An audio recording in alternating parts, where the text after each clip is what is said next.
घमंड किस बात का। महाकवि कालिदास बीच रास्ते में थे, उनको बहुत जोर की प्यास लगी। वहां एक पनिहारन पानी भर रही थी। कालिदास बोले, माते पानी पिला दीजिए, आपका बड़ा पुण्य होगा। पनिहारन बोली, बेटा मैं तुम्हें जानती नहीं, अपना परिचय दो, मैं पानी पिला दूंगी। कालिदास ने कहा, मैं मेहमान हूँ, कृपया पानी पिला दीजिए। पनिहारिन बोली, तुम मेहमान कैसे हो सकते हो? संसार में दो ही मेहमान हैं, पहला धन और दूसरा यौवन। इन्हें जाने में समय नहीं लगता। सच बताओ, कौन हो तुम? इस जवाब से पराजित कालिदास आश्चर्यचकित रह गए। कालिदास बोले, मैं सहनशील हूँ, अब आप पानी पिला दीजिए। पनिहारिन ने कहा, नहीं, सहनशील तो दो ही हैं। पहली धरती, जो पापी पुण्य आत्मा सबका बोझ सहती है, उसकी छाती चीरकर बीज बो देने से भी अनाज के भंडार देती है। दूसरे पेड़, जिनको पत्थर मारो फिर भी मीठे फल देते हैं। तुम सहनशील नहीं हो सकते। सच बताओ, कौन हो तुम?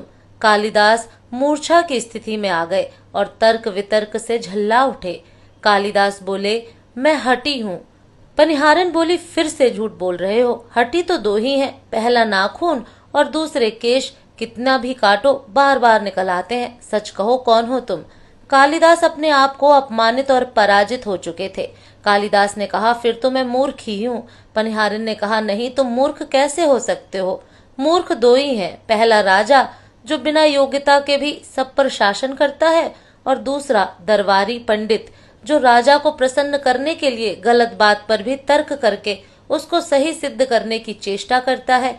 यह बात सुनने के बाद कालिदास कुछ बोल न सका और वह इस स्थिति में वृद्धा महिला पनिहारन के पैर पर गिर पड़े और पानी पीने की याचना में गिड़गिड़ाने लगे। वृद्ध महिला ने कहा, उठो वत्स। आवाज सुनकर कालिदास ने ऊपर देखा तो साक्षात माता सरस्वती वहां खड़ी थी। कालिदास पुनः नतमस्तक हो गए। माँ ने कहा, शिक्षा से ज्ञान आता है, ना कि अहंकार से।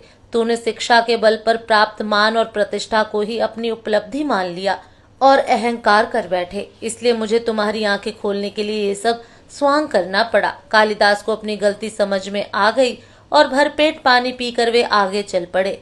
इसीलिए कहते हैं, विद्वता पर कभी घमंड ना करें। घमंड विद्वता को नष्ट कर देता है।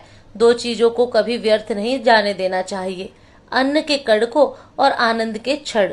घमंड किस बात का करते हो? आप निर्वस्त्र आए थे और निर्वस्त्र ही जाएंगे। आप कमजोर बनकर आए थे और कमजोर बनकर ही जाएंगे। आप बिना धन संपदा के आए थे और इसके बिना ही जाएंगे। आपका पहला स्नान भी आपने स्वयं नहीं किया और आपका अंतिम स्नान भी आप स्वयं नहीं कर पाएंगे।